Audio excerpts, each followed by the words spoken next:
De retour dans cette émission. Alors tout de suite, eh bien, pour continuer dans une ambiance de folie, l'instant cogitum, l'instant réflectum, on l'attend avec grande impatience. Moi je passe toujours du bon temps avec Alexis, en réfléchissant bien sûr. Voilà, donc qui va nous parler aujourd'hui de la preuve ontologique. Alors Alexis, donc pour commencer ce raisonnement, qu'est-ce que c'est que la preuve ontologique? Qu'est-ce que c'est que ce truc? Bah justement, on comprend pas ton titre. Ça commence bien. Ouais. Mais justement, je vous le demande, hein, vous êtes tous passés par une terminale, vous avez tous eu des cours de philo, et la preuve ontologique faisait partie des cours de philo, notamment dans le chapitre sur le raisonnement, si vous êtes avant la réforme de 2003. Donc, est-ce que vous savez ce que c'est?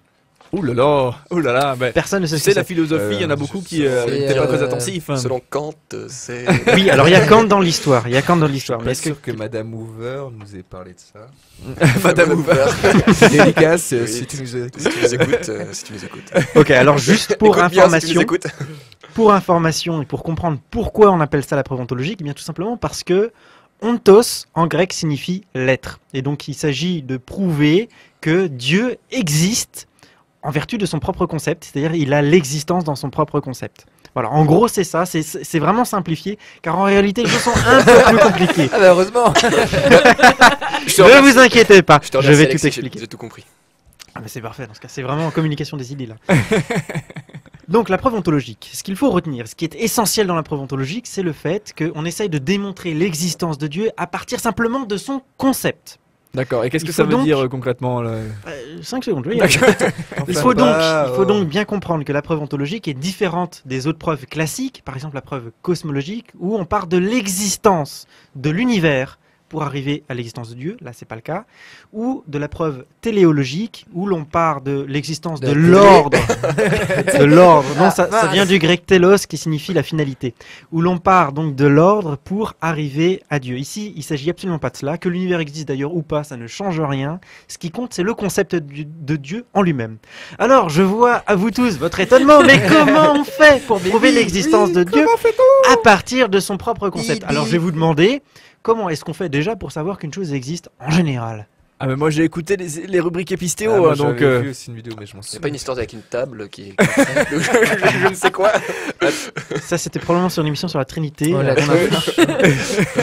Bon ben, Alors en général, vous êtes d'accord avec moi que la plupart du temps on sait qu'une chose existe parce qu'on la voit, hein. Il y a un micro face à moi, je sais qu'il existe. Donc en général c'est par l'expérience que nous savons qu'une chose existe. Mais si je conçois seulement le concept de micro, je ne sais pas s'il existe ou non. Vous êtes bien d'accord avec moi? Donc c'est le premier élément par lequel nous savons qu'une chose existe. Mais il y a également autre chose qui nous permet de savoir si une chose, notamment, n'existe pas. Est-ce que vous savez comment est-ce qu'on peut savoir qu'une chose n'existe pas? On peut en être sûr. Comment? moi je sais, je connais la réponse. moi, J'ai été j'adore trop la attentif. philo, c'est génial. En ne la conceptualisant pas.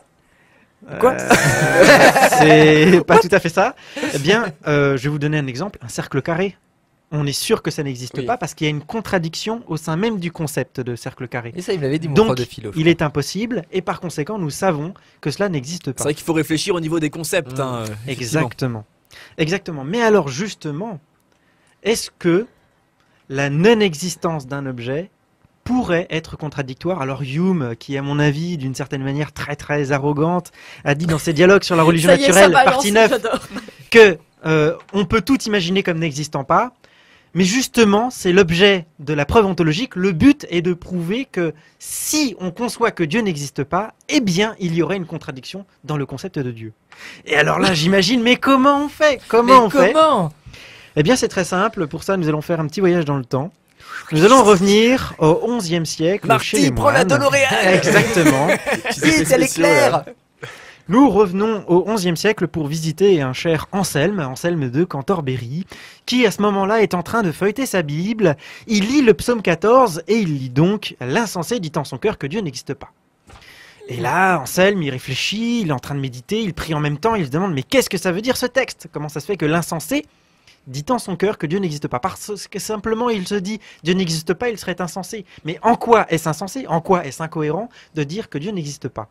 Alors Anselme, il est en train de réfléchir et il se dit, mais c'est quoi Dieu? Qu'est-ce que Dieu? Est-ce que vous avez une définition de Dieu déjà? Ah oui. Oui, je vous mobilise de temps en Des- temps. Ouais, Ouais. c'est bien, mais ça fait des gros blancs quand même. C'est le créateur. C'est mon ami. Ouais. C'est vrai. C'est l'amour. C'est Ouais, tout de suite des trucs qui nous viennent à l'amour, l'esprit, tu sais. Bon, tu sais, je peux être amour envers toi et je ne suis pas Dieu, hein, pourtant. Donc, Mais tu peux pas nous Ah bon créer. hein Mais tu peux pas nous créer. Alors, c'est vrai, le créateur, c'est vrai, mais c'est pas tout. C'est bien, Léo, c'est toi qui as fait la meilleure réponse. Allez Lionel. Oui. ou non. Alors, en général, depuis l'Antiquité, et on le retrouve notamment chez certains stoïciens, on reconnaît que, notamment chez Cicéron, on reconnaît que l'idée de Dieu peut être définie comme étant l'être tel qu'on ne peut pas en concevoir de plus grand. C'est-à-dire, imaginer quelque chose de très très grand. Si vous pouvez imaginer quelque chose d'encore plus grand, bah, c'est que c'était pas Dieu. C'est que parce que Dieu, c'est celui qui est le plus haut, vraiment le plus haut. Vous pouvez pas imaginer quelque chose qui est plus haut encore.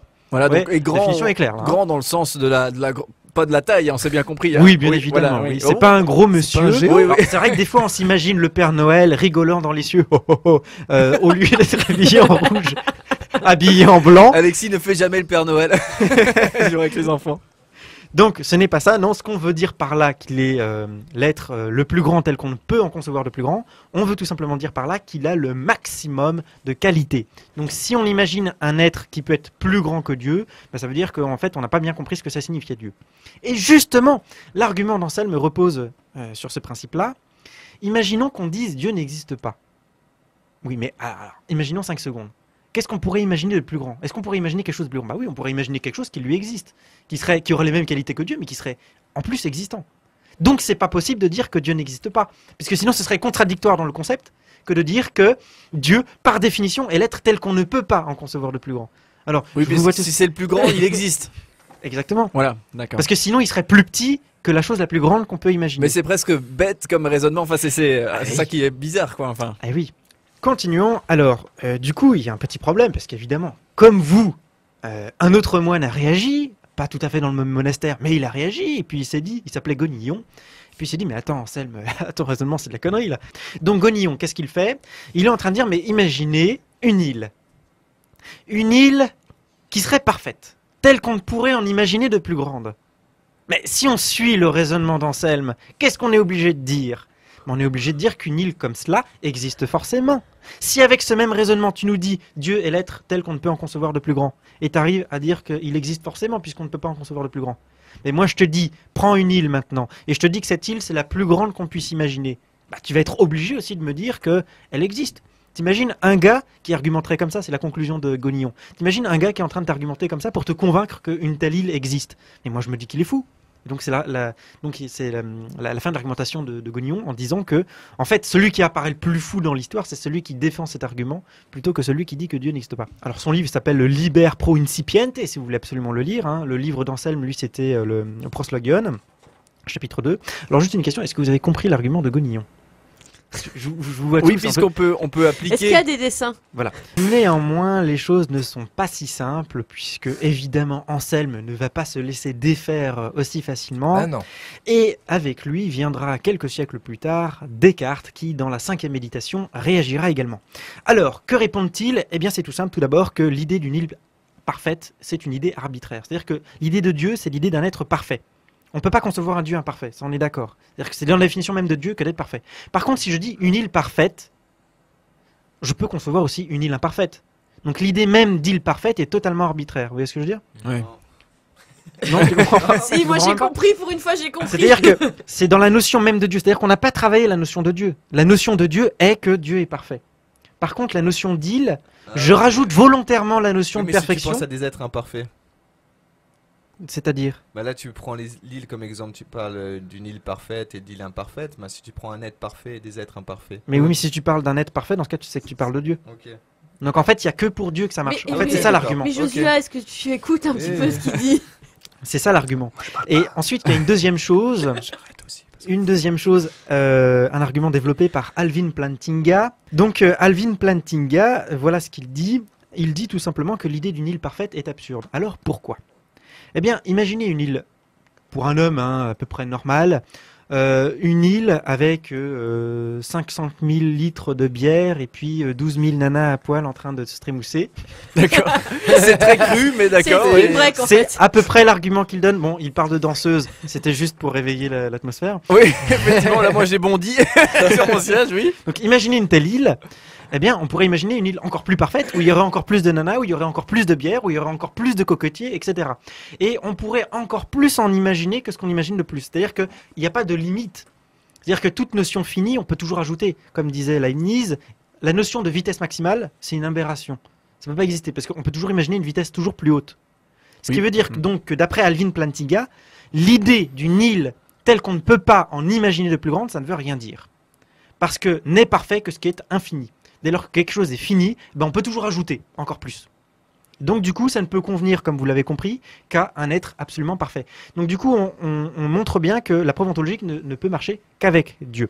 Alors, on va faire peut-être juste une petite pause, et puis, notamment avec les critiques, on reviendra après sur les critiques de la preuve ontologique, quelques petites réflexions de Thomas d'Aquin, Kant, Frege et tout ça. Ça colle là du coup, puisque effectivement, l'argument fini et infini permettait de boucler la boucle pour le coup. Absolument, ouais. Allez bref, petite pause et on revient là-dessus avec notre philosophe Alexis Masson, donc, qui parle aujourd'hui, je le rappelle, de la preuve ontologique.